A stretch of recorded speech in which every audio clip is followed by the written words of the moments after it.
What's going on, guys? I'm here from channel of Geeked Out, and welcome to my 5 tips on how to build a good PC. Now, before I start the video, I'd like to apologize why I've not been uploading lately. It's just because I've had my GCSE end of year exam, so 1 week's taken off of my time revising, and the second week was actually writing the exams.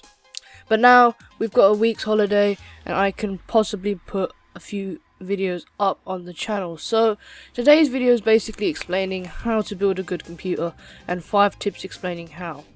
Now, just saying, these are my own tips, and I personally find these helpful, and some people have used them and they find it helpful. So if you do like it, definitely leave a like on this video and definitely subscribe to the channel. So for the first tip is know your usage of the PC and know your budget.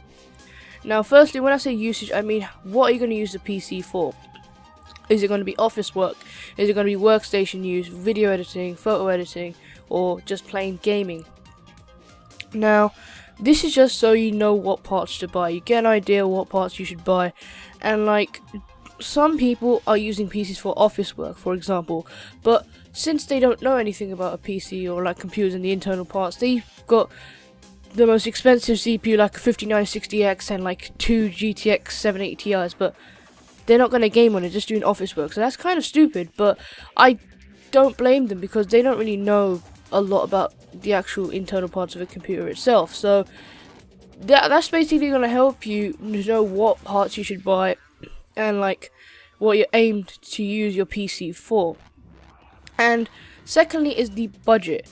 Now, you want to set yourself a good, reasonable budget, and if you're building a gaming PC, something like £500 to £700 is very, very good. There's a very good sweet spot. You can get very good parts within that price range, and think of PC as in putting it in stages. You can get stage 1, like tier 1, which is like £300, or tier 2, which is £400, tier 5, which is like whatever, and then there's different tiers you can get your PC, and like that's obviously depending on what parts you buy, and obviously it will differ in your performance ratio. So definitely take that in consideration of what budget you're going to have and what your usage of the PC is.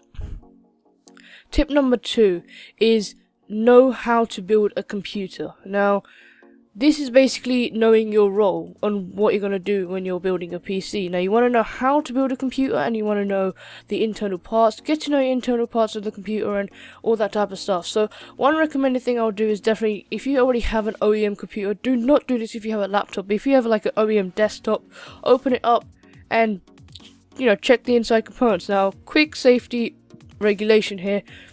If you're new and you don't know nothing, don't just start opening the case.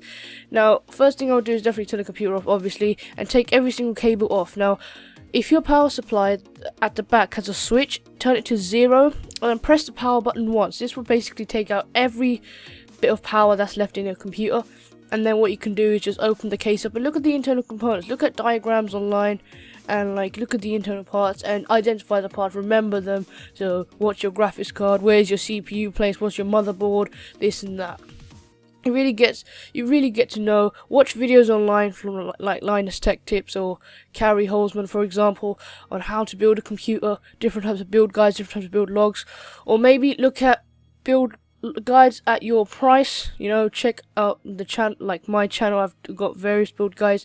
Go on other people's channel, look at different price ranges, whatever you're choosing, look at their build guides and really know how to build a computer. If you have a lot of money to spend and you want to take like say £200 off of that price range, you can actually build yourself a little computer, and you get to know how to build a computer yourself. Or maybe you can just get your OEM computer, take the parts out of it and then put them back in like together, but make sure you know everything before you do it because you don't want to mess up. Tip number 3. Now, think of you building a PC like a cake. We've done tip number 1, which is like the foundation, the sponge. Then we've got tip number 2, which is like the cream. And now this is the jam, actually picking your parts. Now, this is where you need to be very crucial, very careful. When you're picking your parts, first look at reviews as well.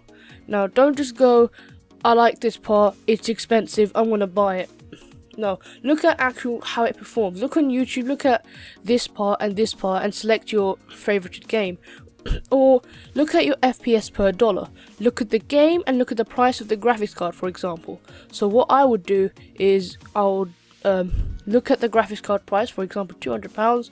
I'll look at what the FPS the guy's getting, and divide them together, and that's your FPS per dollar. The higher the better. So obviously just look at your FPS per dollar, and then that's basically going to tell you what parts you should buy. Really check your performance ratio. Is this part right for you?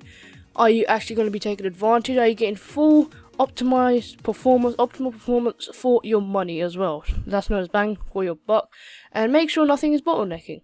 So don't go with like a 3850 and like a GTX 780 Ti. Obviously it's going to be bottlenecks pretty much. Go with like something which actually makes sense. Now loads of people in forums like say if you wrote, is a 3850 gonna bottleneck a 660 Ti? I've seen this forum before, and they're like, yeah, obviously because it's more expensive than the 660 Ti. That's just plain common sense. That's not true. Something like an Athlon 860K costs £60, and it does not bottleneck a 660 Ti. So that basically tells you that some people really don't know what they're talking about. So definitely think about what you are looking at on forums and stuff like that, because people are giving wrong information out there and you don't want to be caught in that same path. Tip number 4 is actually building your PC. Now see, your parts have arrived at your house and you're pretty much ready to build your own computer. This is the time we need to get everything ready. Definitely order an anti-static wristband and just put it in your outlet. This is like a crocodile cable which goes in the outlet, and strap it to your wrist or your ankle preferably so it doesn't get in the way, and basically you're pretty much safe from any electrostatic discharge, because electrostatic discharge can damage your parts. If your parts are statically discharged, they can be damaged and then you have to return them back, obviously if they're under warranty. So definitely wear an anti-static wristband. If you don't have one, look at the you touch the PC case.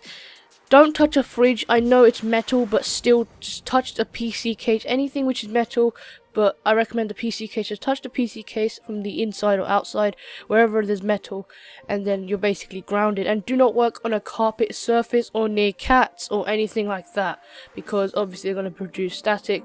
Especially carpets, when you rub your feet next to a carpet, unwanted atoms will go in your body and basically cause chaos, for example, because they're going to produce static and you're basically screwed at that point. You basically touch your motherboard and it's basically fried. So definitely be careful once you're doing that. And you only need a few things whilst building a PC. You need like a multi-bit screwdriver, or if you don't have that, just a Phillips screwdriver would do. Maybe unless your part has a flat head screwdriver, maybe use that. A pair of pliers can come in handy when you're doing cable management, and some side cutters, and a magnetic parts tray, because you don't want the screws to go everywhere, or keep them in your little box. And many people on YouTube which do PC builds say this: check your parts before you actually start building the PC. Do like a postpone, where use your motherboard box, or if you have a test bench, which is good. If you have a test bench, put your parts on the test bench and perform them and see if they actually run, because it can be really difficult to take them out of the whole computer. Say if your motherboard died, you have to pretty much remove most of the bits of the computer, so your CPU, your fan, and all that type of stuff, and your graphics card. So definitely check before you actually start putting in the case. Use your motherboard box as like a little test bench, a free test bench. Start building, and say if your motherboard does not have a power switch, use your the screwdriver to short out the power switch. What this will do is obviously start your motherboard up, and remember that your power supply is connected, turned on, and you basically check the system if it works. Once that, just put it in your case pretty much, and then you know that the parts are working. And tip 5 is enjoy your new PC. You've put all this hard work in actually building the computer, and now it's time to actually enjoy the computer. Now, one thing I'll do is definitely optimize, do a few tests like Prime 95, leave it on, and Mem test 64. What this will do is just get a nice optimal reading of your PC. Also use Unigine Valley or Heaven. What this will do is basically tell you your score of your graphics card and your CPU, so you know you're running at optimal performance ratings. This is basically 5 tips I wanted to give you guys on when you're building a computer. Definitely take these in consideration. I hope you guys enjoyed today's video. Remember to like, remember to subscribe, comment down below if you want to see more videos like this, top 5 videos like this, and I'll see you guys next time.